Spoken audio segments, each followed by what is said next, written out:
चालकज्यू, यस अन्तर्राष्ट्रिय बाल दिवस समारोहका सभाध्यक्ष महोदय, प्रमुख अतिथिज्यू, विशेष अतिथिज्यू र अन्य सम्पूर्ण अतिथिज्यूहरू, जनप्रतिनिधि, राजनीतिक दलका प्रतिनिधि, बुद्धिजीवी, राष्ट्र कर्मचारी वर्ग, सङ्घ संस्थाबाट पाल्नु भएका सरमेमहरू तथा आदरणीय गुरुवर्गहरू, मौरीको घरबाट रानो मौरी पहिचान गर्न तल्लीन आदरणीय निर्णायक मण्डलज्यूहरू, उपस्थित आमा बुवा दाजुभाइ दिदीबहिनीहरू, मसँग प्रतिस्पर्धा गर्न उत्तीर्ण भएका प्रतिस्पर्धी र अन्य सम्पूर्ण साथीहरूमा सर्वप्रथम श्री शान्ति आधारभूत विद्यालय मुस्लिम कक्षा 8 को छात्र मधुकर खट्टाको तर्फबाट स्वीकार्नुहोस् यो चिसो मौसमको न्यानो नमस्कार।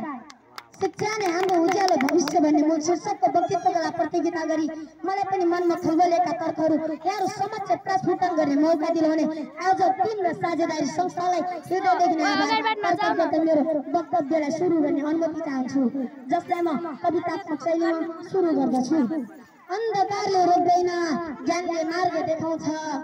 अन्धकारले रोक्दैन, ज्ञानले मार्ग देखाउँछ। थाकेका आँखाको उज्यालो आफै बल्छ। सपना छोडेको छ संसारले तर शिक्षा साथ छ।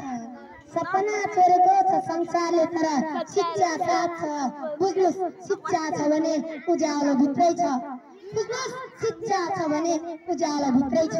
सभाध्यक्ष महोदय, आज मैले एउटा कस्तो सत्य कुरा लिएर उभिएको छु जसलाई बुझ्ने बित्तिकै जीवन बदलिन्छ, यदि नबुझ्ने हो भने जीवन भत्किन्छ। शिक्षा केवल किताब मात्र होइन, शिक्षा त मान्छेभित्रको अन्धकार सँग कुनै युद्ध हो।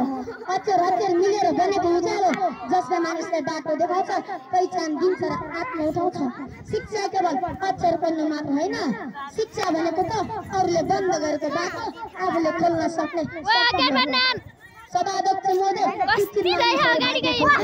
भाग्य निर्माण गर्छन् अनि शिक्षित मानिसहरू भूमि उब्जाउँदैनन्, भविष्य उब्जाउँछन् र शिक्षित मानिसहरू छाया खोज्दैनन्, उज्यालो उब्जाउँछन्। यही बिचमा एउटा छोटो कहानीको स्मरण आयो। एक गरिब आमा अस्पतालको बेडमा अन्तिम सास लिइरहेकी थिइन्। छोरा कलेज पढ्दै थियो। आमाले छोराको दाहिना च्याप्प समाउँदै भनी, छोरा म त जीवनभर अन्धकारसँग झगडिँदै बाँचे, तर तिमी उज्यालोसँगै दौडेर बाँच। मेरो चाहना यही छ बाबु, तिम्रो शिक्षा कहिले रोकिँदैन। त्यो वाक्यले छोराको मन भत्कायो अनि उसको सोच परिवर्तन भयो। आज विदेशमा होइन, आफ्नै देशमा बसेर सयौं विद्यार्थीहरूको भविष्य उज्यालो बनाइरहेको छ। शिक्षा नामको प्रकाशले अन्धकारलाई जितेको प्रमाण हो।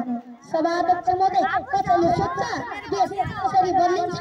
म भन्छु देश त्यतिखेर बदलिन्छ जब एउटा शिक्षक कक्षामा प्रवेश गर्दा आशा बोकेर प्रवेश गर्छ अनि विद्यार्थी कक्षाबाट निस्कँदा उद्देश्य बोकेर निस्कन्छ। सभाध्यक्ष महोदय, देश त्यतिखेर उठ्छ जब एउटा विद्यार्थीले बुझ्छ कि शिक्षित मानिस केवल होइनन्, शिक्षित मानिस राष्ट्रको नयाँ दिशा लेख्ने सक्छौँ। हामी जन्मेको ठाउँ बदल्न सक्दैनौँ, तर हामी पुग्ने ठाउँ बदलिदिन सक्छौँ। हाम्रो घर सानो होला, तर हामीले बोकेको उज्यालो संसारभर फैलिन सक्छ। त्यसकारण शिक्षा केवल प्रमाणपत्र मात्र होइन, शिक्षा हाम्रो जीवनको क्रान्ति हो। शिक्षा कुनै विकल्प होइन, शिक्षा उज्यालो भविष्यको एक मात्र ढोका हो। Education is the heartbeat that pumps care into tomorrow life. अर्थात् शिक्षा त धड्कन हो जसले आँसुहरूलाई भोलिको उज्यालोमा बदल्छ।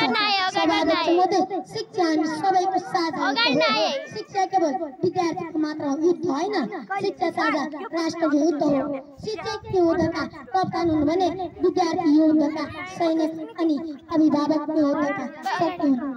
यी तिनै एकै दिशातिर लाग्यो भने अन्धकारको पराजय निश्चित छ। अन्तमा शिक्षा केवल किताबको पाना मात्र होइन, शिक्षा हाम्रो मनको दीप हो। जब हरेक बालबालिकाको आँखामा यसको चमक झल्किन्छ, त्यही हाम्रो उज्यालो भविष्य जन्मिन्छ। आउनुहोस् हामी सबै मिलेर यसको प्रकाश फैलाउँ, किनभने शिक्षा केवल ज्ञान मात्र होइन, शिक्षा हाम्रो आशा, हाम्रो सपना र अस्तित्वको उज्यालो हो, हाम्रो उज्यालो भविष्य हो। धन्यवाद, नमस्कार। तपाईँको दिन शुभ होस्।